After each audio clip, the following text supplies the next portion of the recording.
Bonjour à toutes et à tous. Je suis Eric de la chaîne des tutoriels d'Enrico, technicien en micro-réseau informatique. Vous vous êtes déjà demandé comment votre appareil communique entre eux sur un réseau? Comment un ordinateur sait-il quelle machine correspond à une adresse IP donnée? Aujourd'hui, nous allons explorer le protocole ARP, l'un des éléments fondamentaux des communications réseau locales.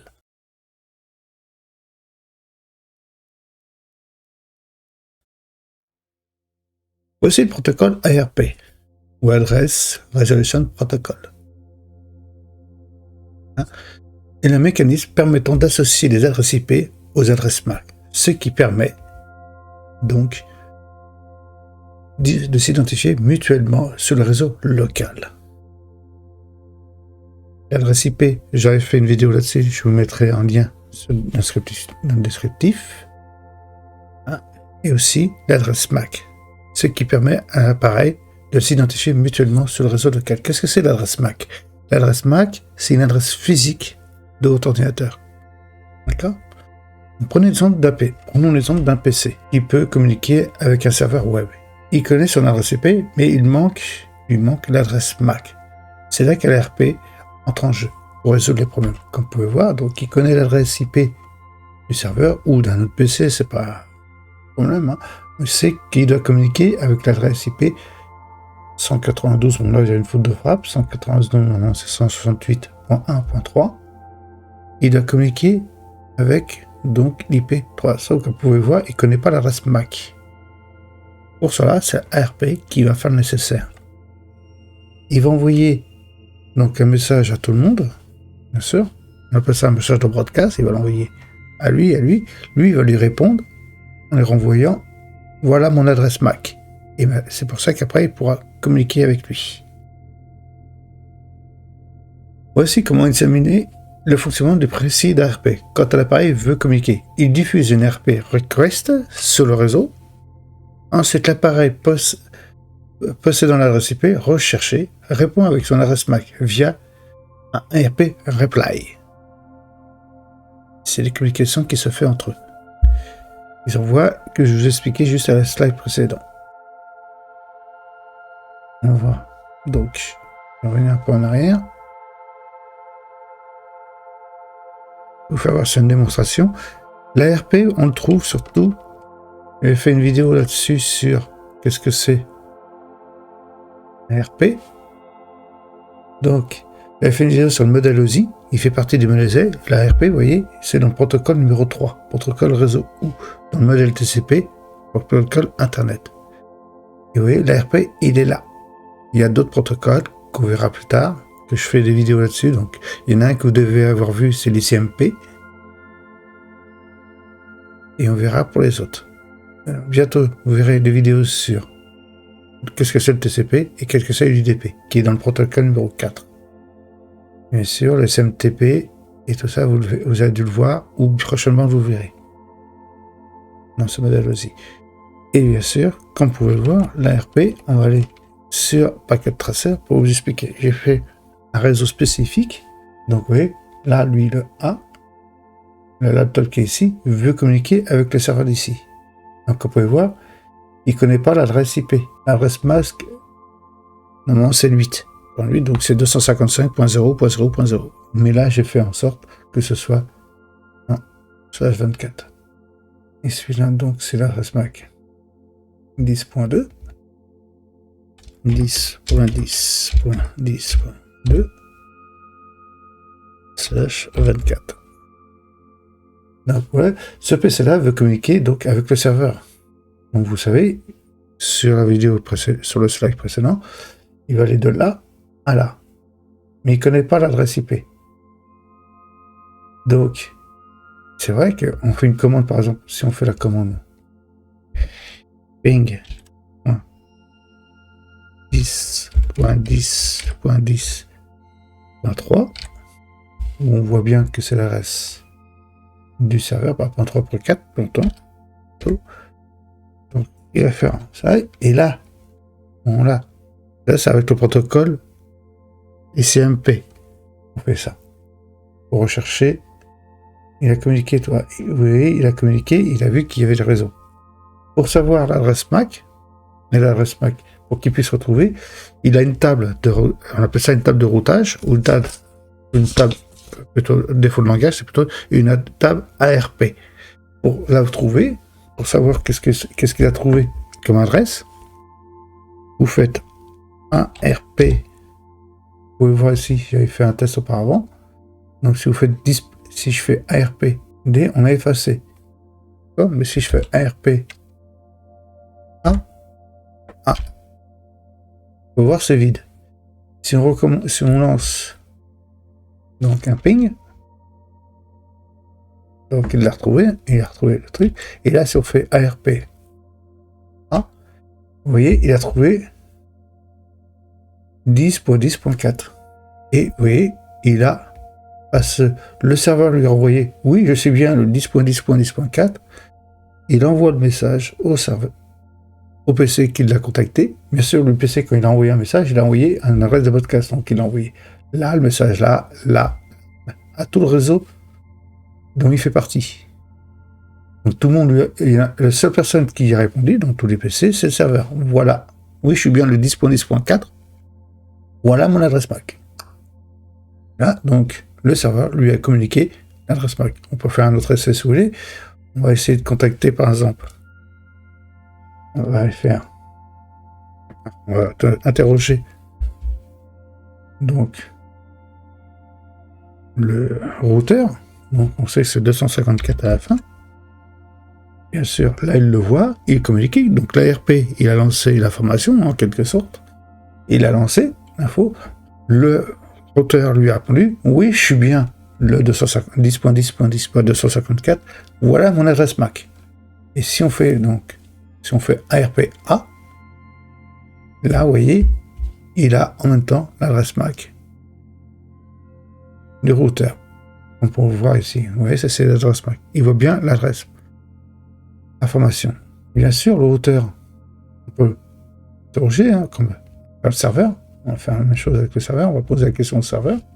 Donc, 1 RP-1. Donc, lui, il voit bien ça, mais il ne voit pas les autres. Il n'a pas la liste. Mais quand il aura fait tout, s'ils ont interrogé tous, il va avoir l'adresse MAC de chaque PC, chaque appareil qui est relié au réseau, précisément. Pareil pour le routeur. Si on regarde bien dans le routeur, on va aller. Hop. On va rentrer dans le compte et après on va faire un RP-A. Ouais, on va faire ARP plutôt.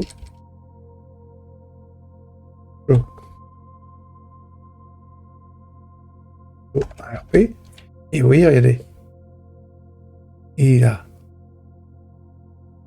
l'adresse MAC de lui et son adresse MAC. Vous voyez, voilà. Il n'a aucune adresse MAC des autres. Si on interroge, si le serveur, admettons, il communique avec le routeur, donc on va faire un ping sur le 10.10.254. Donc, automatiquement, le routeur va lui répondre, ce qui est tout à fait légitime, normal, logique. Maintenant, on va rentrer dans le routeur. Ici, on repose le show ARP. Là, il aura le nom et l'adresse MAC. Donc, voilà. Ça, c'est la table de routage. Je reviens pour la table de routage. La table ARP. Donc, vous voyez, il a même maintenant l'adresse MAC. Il peut retrouver facilement. Ça fait que la prochaine fois qu'il communiquera, il ira directement sans faire une adresse de broadcast pour trouver le PC en question. Il ira directement lui envoyer le message à lui. Il connaîtra le chemin avec les CMP. C'est ce qu'on a vu en faisant les CMP1, les CMP, donc le ping, pour retrouver. Donc nous revenons sur notre PowerPoint. Nous allons retourner sur le PowerPoint.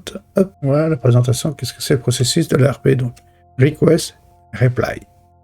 Request, donc il a envoyé un request à tout le réseau. Le serveur lui a répondu par un ARP reply. Oui, c'est moi. Continuons. Bien sûr, malheureusement, l'ARP est vulnérable. hein, malheureusement. Il présente quelques vulnérabilités. L'ARP spoofing est une attaque où un attaquant envoie une fausse information ARP redirigeant le trafic vers son propre appareil. On l'appelle aussi l'attaque de l'homme du milieu. Comment ça se déroule? Pour se protéger, il est essentiel, donc bien sûr, vous allez voir comment ça se déroule. Donc, on prend le même réseau qu'on avait tout à l'heure, avec les PC en question. Là, j'ai rajouté en même temps le web. Donc, il veut toujours communiquer. Lui, il veut toujours communiquer, donc, avec, là maintenant, l'homme du milieu. Il s'est mis là. Vous voyez, il a pris l'adresse 3. Comme vous pouvez voir, 192.68.1.3. C'est vraiment faute de frappe ici. Et le routeur, il s'est mis au milieu. Le pirate, il s'est mis au milieu. Donc, comme vous pouvez voir, entre les deux PC, ils ont la même adresse IP. Bon, il a réussi à fausser pour pas passer le moment. Quand vous créez un réseau, vous pouvez pas mettre deux fois la même adresse à deux appareils différents. Sur deux PC, par exemple, si je prends deux PC ne peuvent pas avoir la même adresse. Lui, il a fait une fausse information. Ça fait qu'il a intercepté le message par des systèmes archaïques. Hein.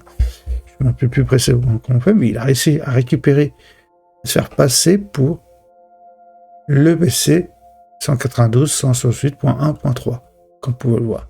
Et la seule chose, vous voyez, son adresse MAC, c'est pas la même. Lui, qu'est-ce qu'il va faire? Il a envoyé un broadcast à tout le monde. Le pirate lui a répondu, oui, c'est moi, lui aussi, mais sauf qu'il s'est fait intercepter par le pirate. Donc, continuellement, l'information a été jusqu'au PC. Il s'est bloqué avant par le pirate. Lui, le pirate va lui renvoyer donc un ARP reply. Parce que lui, il a fait un ARP request pour tout le monde. À la fin, il aura un ARP reply. Il va lui répondre, donc, et automatiquement, lui, qu'est-ce qu'il va faire? Il va renvoyer le message directement au pirate. Et le pirate, il pourra faire ce qu'il veut. Ça lui permettra d'avoir une opportunité et de pouvoir pirater tout le monde. En se faisant passer, ça peut être un serveur à la place. Donc, pour se protéger, donc qu'est-ce qu'il faut faire? Il est essentiel donc d'utiliser les mesures de sécurité comme le filtrage ARP ou l'utilisation de switches sécurisés. Quand on dit des switches sécurisés, c'est que dans un switch, c'est des niveaux. Là, on passe au niveau 3. Donc, c'est du protocole. Du protocole aussi, c'est le niveau 3. Vous avez 7 protocoles, vous passez au protocole la couche numéro 3. Pardon. Et là, c'est là que vous allez configurer vos switches en lui donnant des informations que tel réseau, dans le réseau, il y a le PC qui a le nom. Si on revient par exemple, je vais vous donner un exemple, je bascule sur ça. Ça fait qu'à la finale, on va sur notre paquet tracer. Là, à la maison, c'est le switch de niveau 3. Quand vous allez le configurer, vous lui donnerez automatiquement les informations. Si vous voulez que je fasse la vidéo, comment il faut faire, dites-le moi dans les commentaires, j'en ferai un plaisir pour ça de vous le faire. Donc, comme je vous disais, on va configurer le switch contre l'attaque de spoofing. On va lui dire comme quoi que dans le réseau, sur le port, par exemple 03, tu as le PC avec l'adresse MAC Intel. Dans le port numéro 4, tu as l'adresse MAC de ce PC-là, etc., etc. Vous savez que s'il y a un PC pirate qui arrive dedans, qui est branché, il sera automatiquement bloqué par le switch. Parce que dans le switch, il n'aura pas les informations comme quoi que le PC pirate, par exemple, si c'est celui-là, il a cette adresse MAC, quand il va se connecter dessus, le switch va voir que l'adresse MAC qui est là est pas bonne, il bloque. Il bloque en totalité. Si vous voulez, je ferai une vidéo, si ça vous intéresse vraiment de voir comment il fait pour bloquer, dites-le moi dans les commentaires, je me ferai un plaisir de vous le faire. Donc, il le bloquera automatiquement. Vous voyez? C'est ça qui se passera sur le principe du blocage, donc du filtrage ARP. Revenons sur notre slide. Et donc voici, c'était une simple vidéo, simple, mais assez conséquente, assez précise. Donc le protocole, comme vous pouvez voir, le protocole lui-même est un élément clé du réseau. Mais il nécessite une attention particulière en termes de sécurité. Assurez-vous de bien configurer vos réseaux pour éviter les attaques potentielles. Bien sûr, aussi sur un routeur, on peut faire le blocage aussi. C'est pareil, on peut le configurer pour qu'il détecte s'il voit l'adresse MAC est la même que celui qu'il a dans sa configuration. Si vous avez aussi, donc, si vous avez des questions, n'hésitez pas à me les poser dans les commentaires ci-dessous. Je vous remercie d'avoir regardé la vidéo. Bien sûr, je me ferai un plaisir de répondre aux commentaires. Hein. D'avoir regardé la vidéo jusqu'au bout. Et si vous souhaitez que j'aborde davantage ce sujet ou d'autres thèmes, dites-le moi dans les commentaires. Merci et à bientôt sur ma chaîne. Au revoir.